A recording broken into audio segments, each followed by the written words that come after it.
Radio صدائے حریت جموں کشمیر سے اہم خبریں سنیے۔ مقبوضہ کشمیر میں کل جماعتی حریت کانفرنس نے بھارت اور مقبوضہ کشمیر کی مختلف جیلوں میں غیر قانونی طور پر نظر بند حریت رہنماؤں اور کارکنوں کی بگڑتی صحت پر تشویش کا اظہار کرتے ہوئے عالمی برادری اور اقوام متحدہ سے اپیل کی ہے کہ وہ مقبوضہ علاقے میں اپنی ٹیمیں بھیجے اور خود دیکھے کہ قابض بھارتی فورسز کشمیری عوام کے ساتھ کس طرح کا غیر انسانی سلوک کر رہی ہیں۔ ادھر مقبوضہ کشمیر میں Jammu Kashmir high court bar ایسوسی ایشن کے صدر میاں عبدالقیوم کی نظر بندی کی مدت ختم ہونے کے بعد بھی انہیں رہا نہیں کیا جا رہا۔ بھارتی سپریم کورٹ نے مقبوضہ کشمیر کی قابض انتظامیہ سے میاں عبدالقیوم خان کی پبلک سیفٹی ایکٹ کے تحت تہاڑ جیل میں نظر بندی کی وجوہات بھی طلب کی ہیں۔ مقبوضہ کشمیر میں کثیر تعداد میں تعینات بھارتی فوجیوں کی مسلسل عمرداری کے سبب کشمیریوں کی جسمانی اور ذہنی صحت بری طرح متاثر ہوئی ہے۔ کشمیر میڈیا سروس کی رپورٹ کے مطابق مقبوضہ کشمیر میں اس وقت 18 لاکھ افراد نفسیاتی مریض ہیں، جو علاقے کی آبادی کا 14% ہیں۔ دراصل گزشتہ روز سری نگر اور جموں میں بی جے پی کے اہم عہدیداران کے کورونا ٹیسٹ مثبت آنے کے بعد مرکزی دفاتر بند کر دیے گئے ہیں، جبکہ قابض انتظامیہ نے جموں کشمیر کے تمام طبی اداروں کے سربراہان کو کورونا وائرس کی تشخیص و پھیلاؤ کے حوالے سے میڈیا کو کسی قسم کی معلومات فراہم نہ کرنے کی ہدایات جاری کی ہیں۔ صدر پاکستان ڈاکٹر عارف علوی نے قطری سفیر سے ملاقات میں قطری حکومت سے مقبوضہ کشمیر میں بھارتی مظالم کا نوٹس لینے اور مسئلہ کشمیر کے حل میں کردار ادا کرنے پر زور دیا ہے۔ جنیوا میں پاکستانی سفیر خلیل ہاشمی نے اقوام متحدہ کی انسانی حقوق کونسل سے مطالبہ کیا ہے کہ وہ بھارتی حکمرانوں کے فرقہ پرستانہ اور نفرت انگیز بیانات کا نوٹس لیں، جو مقبوضہ کشمیر میں مواصلاتی بندشوں کو اپنے غیر قانونی اقدامات اور انسانی حقوق پامالیوں کو چھپانے کے لیے ایک آلے کے طور پر استعمال کر رہے ہیں۔ دراصل ایران کی طرف سے بھارت کو چابہار ریل منصوبے سے باہر نکالنے کو بھارت کے لیے ایک بڑا دھچکا قرار دیا جا رہا ہے۔ کانگریس لیڈر راہل گاندھی کا کہنا ہے کہ مودی حکومت کی ناقص پالیسیوں کی وجہ سے دنیا میں بھارت کی عزت اور وقار میں کمی آ رہی ہے۔ خبریں ختم ہوئیں۔ مقبوضہ جموں کشمیر کی سنگین صورتحال نے ایک طرف سے عالمی برادری کے باضمیر طبقے کو تشویش میں مبتلا کر دیا ہے اور دوسری طرف سے غاصب بھارتی حکومت نے نہتے کشمیریوں کے خلاف اپنے ناپاک اور غیر انسانی حربے تیز کر دیے ہیں تاکہ کشمیری غلامی پر آمادہ ہو سکے۔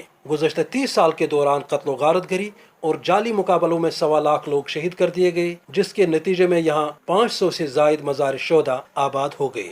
اس کے ساتھ بھارتی فوج نے لاکھوں کو گرفتاری اور جبر میں جسمانی تشدد کا نشانہ بنایا اور ہزاروں کی پلٹ گولیوں سے بصارت چھین لی گئی۔ اس کے علاوہ قریباً 10,000 لوگ دوران حراست لاپتہ کر دیے گئے۔ بھارتی فوج کے جاری 30 سالہ جبر اور غیر انسانی حربوں کے باعث یہاں 14% سے زائد لوگ نفسیاتی اور جسمانی تکالیف کے شکار ہیں۔ اس پر علاج معالجے کی سہولیات نہ ہونے کے ساتھ بھارتی سامراج نے انہیں کورونا جیسی مہاماری کے حوالے بھی کر دیا ہے تاکہ زیادہ سے زیادہ لوگ اس کے شکار ہو جائیں اور کشمیریوں کو ختم کرنے کا برہمنی ایجنڈا پورا ہو سکے۔ جبکہ بھارت کے اس وحشیانہ منصوبے کو روکنے کے لیے گزشتہ دنوں لندن، اسلام آباد اور پیرس میں اہم پروگرام ہوئے، جن میں بھارت کو زور دیا گیا کہ وہ کشمیریوں کے خلاف غیر انسانی حربے ترک کر کے ان کا جائز مطالبہ پورا کرے، نہیں تو کشمیر کا سلگتا مسئلہ پوری دنیا کو اپنی لپیٹ میں لے لے گا۔ تبصرہ ختم ہوا۔